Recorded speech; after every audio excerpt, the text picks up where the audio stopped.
আজকে আমরা কুরআনের খুব গুরুত্বপূর্ণ একটা অধ্যায় নিয়ে কথা বলবো, সূরা আলে ইমরান, মানে ইমরানের পরিবার। চলুন একটু গভীরে গিয়ে দেখি কেন এই নামটা দেওয়া হলো আর কুরআনের বিশাল প্রেক্ষাপটে এর জায়গাটা ঠিক কোথায়।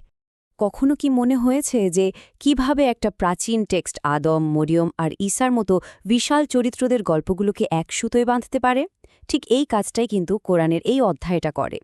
আমরা দেখব এর পেছনের মূল বিশ্বাসগুলো কি, এর একদম কেন্দ্রে যে অসাধারণ গল্পটা আছে সেটা কতটা দারুণ, আর এটা কিভাবে একটা পুরো কমিউনিটিকে পথ দেখায়। তো চলুন শুরু করা যাক।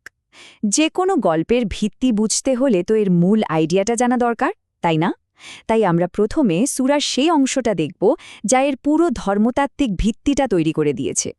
এই অধ্যায়টা শুরুই হচ্ছে ইসলামের সবচেয়ে মৌলিক একটা ঘোষণা দিয়ে, সৃষ্টিকর্তার একত্ব। আর এই বিশ্বাসটাই হলো সেই ফাউন্ডেশন যার উপর সূরার পরের সব গল্প, সব নির্দেশনা দাঁড়িয়ে আছে। এখানে একটা বেশ মজার ব্যাপার আছে। এই টেক্সটটা নিজেই কিন্তু নিজেকে ব্যাখ্যা করার একটা রাস্তা দেখিয়ে দেয়। এটা বলছে দু ধরনের আয়াত আছে। কিছু আয়াত একদম পরিষ্কার, মানে ক্লিয়ার কাট, যা কিতাবের মূল ভিত্তি। আর কিছু আয়াত হলো রূপক, যেগুলো আমাদের চিন্তা করতে শেখায়, আরও গভীরে দিয়ে এর অর্থটা খুঁজতে উৎসাহ দেয়। আচ্ছা, মূল ভিত্তিটা তো বোঝা গেল। এবার চলুন অধ্যায়ের সেই হার্টে যাওয়া যাক, মানে মূল গল্পটাতে, যেখান থেকে এই সূরাটার নামই এসেছে, ইমরানের পরিবার। এখন প্রশ্ন হল, এই ইমরানের পরিবার কারা ছিলেন? কুরআন বলছে মানবজাতির ইতিহাস জুড়ে পথ দেখানোর জন্য সৃষ্টিকর্তা কিছু বিশেষ পরিবারকে বেছে নিয়েছিলেন। যেমন ধরুন আদম, নূহ বা ইব্রাহিমের পরিবার। ইমরানের পরিবারও ছিল ঠিক তেমনই একটা নির্বাচিত বংশ। গল্পটা শুরু হচ্ছে এক মায়ের একেবারে মন থেকে করা একটা প্রার্থনা দিয়ে। তিনি তার অনাগত সন্তান মরিয়ামকে পুরোপুরি ঈশ্বরের সেবার জন্য উৎসর্গ করার কথা দিচ্ছেন। এই আয়াতটা মরিয়ামের স্টেটাসকে কিন্তু একটা অন্য লেভেলে নিয়ে যায়। ভাবুন তো, এখানে ফেরেশতারা সরাসরি তার সাথে কথা বলছেন, আর তাকে বলছেন যে তিনি বিশ্বের নারীদের মধ্যে বিশেষভাবে নির্বাচিত এবং পবিত্র।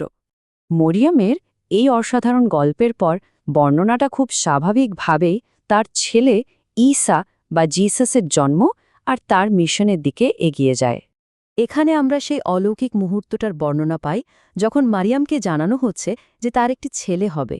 আর এই ঘটনাটাকে সাধারণ কোনো জন্ম হিসেবে নয়, বরং সৃষ্টিকর্তার একটা বিশেষ ক্রিয়েশন হিসেবে দেখানো হয়েছে, যা আমাদের জানা স্বাভাবিক নিয়মের বাইরে। এরপর টেক্সটটাতে ঈসার করা কয়েকটা মিরাকল বা অলৌকিক কাজের কথা বলা হয়েছে। কিন্তু সবচেয়ে ইম্পর্টেন্ট পয়েন্টটা কি জানেন? প্রত্যেকটা কাজের শেষে একদম পরিষ্কার করে বলে দেওয়া হয়েছে যে এই সব কিছু তিনি করেছিলেন ঈশ্বরের স্পষ্ট অনুমতি নিয়ে। আর এখানেই সূরাটা একটা খুবই গুরুত্বপূর্ণ থিওলজিক্যাল পয়েন্ট সামনে আনছে। 59 নম্বর আয়াতে বলা হচ্ছে ঈশ্বরের কাছে ঈসার সৃষ্টি ঠিক আদমের সৃষ্টির মতোই। মানে আদমকে যেমন কোনো বাবা মা ছাড়াই মাটি থেকে তৈরি করা হয়েছিল, ঈসাকেও ঠিক সেভাবে বাবা ছাড়া শুধুমাত্র ঈশ্বরের আদেশে সৃষ্টি করা হয়েছিল। এটা একটা শক্তিশালী প্যারালাল। তো এই ফাউন্ডেশনাল গল্পগুলো বলার পর সূরাটা এবার তার ফোকাসটা একটু শিফট করে। এবার সব বিশ্বাসী কমিউনিটির জন্য একটা খুব গুরুত্বপূর্ণ মেসেজ দেওয়া হচ্ছে। এখানে কিন্তু একটা অসাধারণ ঐক্যের ডাক দেয়া হচ্ছে। কোরআন আহলে কিতাব, অর্থাৎ যাদের কাছে ঐশী গ্রন্থ আছে, যেমন ইহুদি আর খ্রিস্টান, তাদের সবাইকে একটা কমন গ্রাউন্ডে আসতে বলছে। আর সেই কমন গ্রাউন্ডটা কি? সেটা হলো একমাত্র ঈশ্বরের উপাসনা করা। কমিউনিটির একতা বোঝানোর জন্য এখানে একটা দারুণ মেটাফর ব্যবহার করা হয়েছে। আল্লাহর রজ্জুকে বা তার বিধানকে সবাই মিলে শক্ত করে ধরে রাখা। এর মানে হলো একসাথে থাকা, একে অপরকে সাপোর্ট করা, আর কখনো ভাগ হয়ে না যাওয়া। ঐক্যের কথা তো বলা হলো, কিন্তু একটা ভালো কমিউনিটি তো ভালো মানুষ দিয়ে তৈরি হয়, তাই না? তাই একদম শেষে এসে সূরাটা আমাদের দেখাচ্ছে যে একজন বিশ্বাসীর চরিত্র কেমন হওয়া উচিত, তার নৈতিক গুণগুলো কি হওয়া উচিত। তো কিভাবে ধার্মিক হওয়া যায়? সূরাটা আমাদের 3টা প্র্যাকটিক্যাল স্টেপের কথা বলছে। 1. সচ্ছল বা অসচ্ছল যে কোনো পরিস্থিতিতেই দান করা। 2. নিজের রাগকে কন্ট্রোল করা। আর 3. অন্যদের ভুলগুলোকে ক্ষমা করে দেওয়ার মতো উদার হওয়া।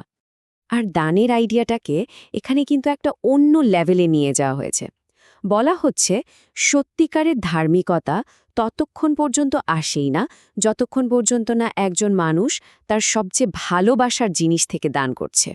এটা কিন্তু অনেক গভীর একটা কথা। তাহলে চলুন আজকের আলোচনাটা আমরা এই গভীর আর চিন্তার উদ্রেককারী প্রশ্নটা দিয়ে শেষ করি। এই টেক্সটটা যখন বিশ্বাসীদের তাদের প্রিয় জিনিস থেকে দান করতে বলে, তার আসল মানেটা ঠিক কী হতে পারে? এই প্রশ্নটা আমাদের কিন্তু সূরার নৈতিক শিক্ষার একদম মূলে নিয়ে যায়।